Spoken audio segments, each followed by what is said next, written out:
Holy Lands is an odd game, for a few reasons, though if I were to put my finger on it, it would be the fact that it is clearly from an alternate reality where Christian gaming was a lot more popular than the Dungeons and Devils game. Though Holy Lands Light Edition comes from us from Faith Quest Games back in 2005, the actual production cycle of the game is kind of a mess though, as 4th edition is currently the current edition, though finding anything on it is nearly impossible. 3rd edition actually doesn't exist anymore either, which sounds weird, but welcome to tying your entire game to a web app, which leads to Holy Lands Light Edition, or more accurately, Holy Lands The Dark Ages Light Edition, which is the 2nd edition of the game that is relatively easy to acquire through Scribd and other sources. So what is this game? As I said earlier, it's a bizarro world Dungeons and Devils in a few different ways. If I'm keeping it simple, it's D20 plus D12 system simultaneously, as with most rolls are going to be rolling a D20 roll over, but all attribute rolls, which are very common, are D12 roll under. To explain a lot of the mechanics, I think we're going to need a character. Thus I introduce to you Brugo the Barbarian, a Christian barbarian, I may add. Before anything, we're going to need to roll our attributes. There are 9 of them, but 2d4 may feel pretty underwhelming until you factor in the grace effect.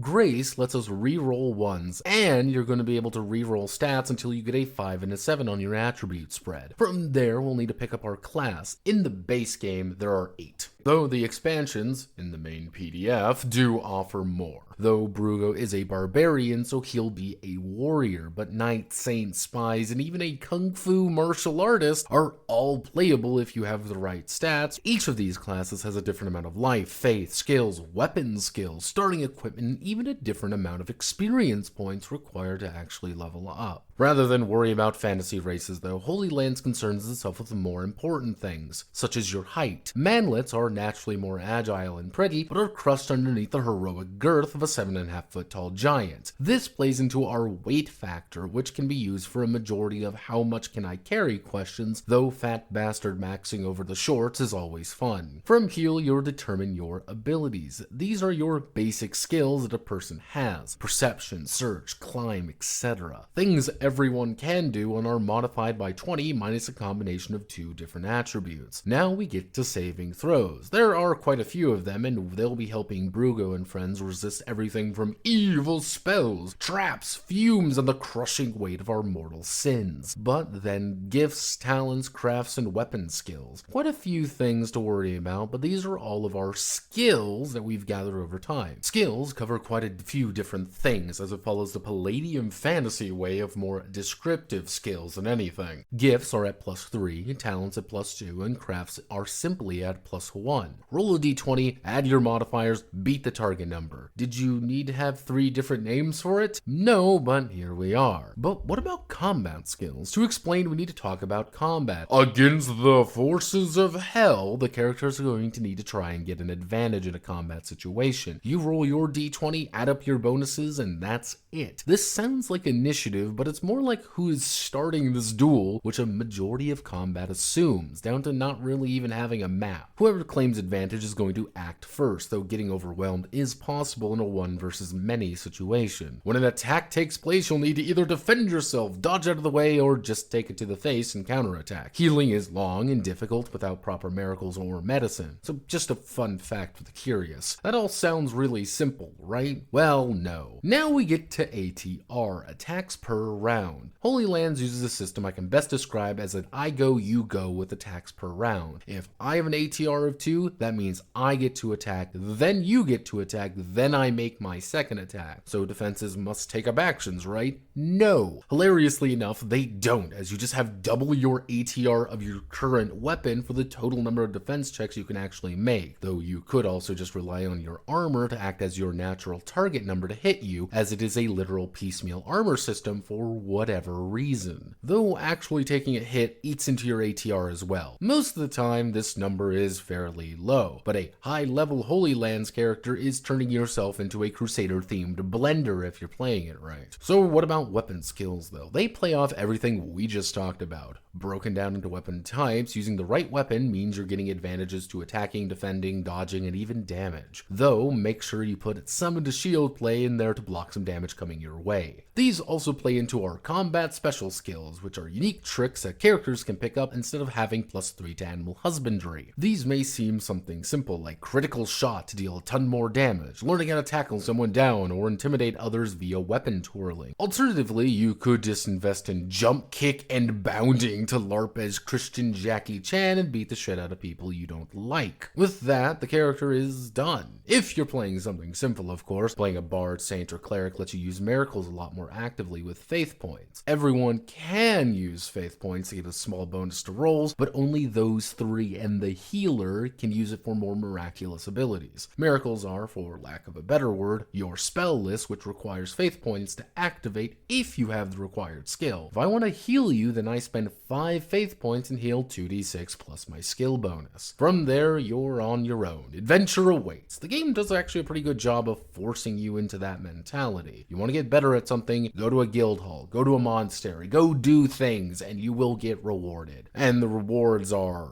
there, right? Most rewards tend to be adventuring supplies to further assist you in adventuring to continue adventuring. As for adventuring, Holy Lands envisions a unique fantasy world in which there are Germans in Eastern Europe forming into a functional state with a mega Jerusalem kind of default dancing in the corner. Okay, maybe maps were not the top priority here, but they're trying. There are monsters to battle, adventures to have, experience to game, and is the game interesting though? Dragon Raid was another Christian TRPG we covered here, and I best described it as Christian Dragon game, as the focus was on the Christianity rather than the dungeoneering. I'd say Holy Lands is a counter to that. It's a TTRPG that happens to have some Christian theming to it more than anything. If the thought of playing the Lord's chosen warriors doesn't sound appealing to you, then modifying it isn't entirely complicated by any stretch. Will we go over 4th edition one day? Perhaps. As of right now, though, I'm content with sealing Holy Land's combat and skill system for myself personally. Hey, it works, and mixing with a little bit of Periton in there from last week, and Kino is on the menu. My name is Notepad, and this was Holy Lands, The Dark Ages, Light Edition, The Squeakquel. If you like what I do here, feel free to like, comment, and subscribe, and many thanks to the ministers of the Holy Church for their continued support. Godspeed, and good luck.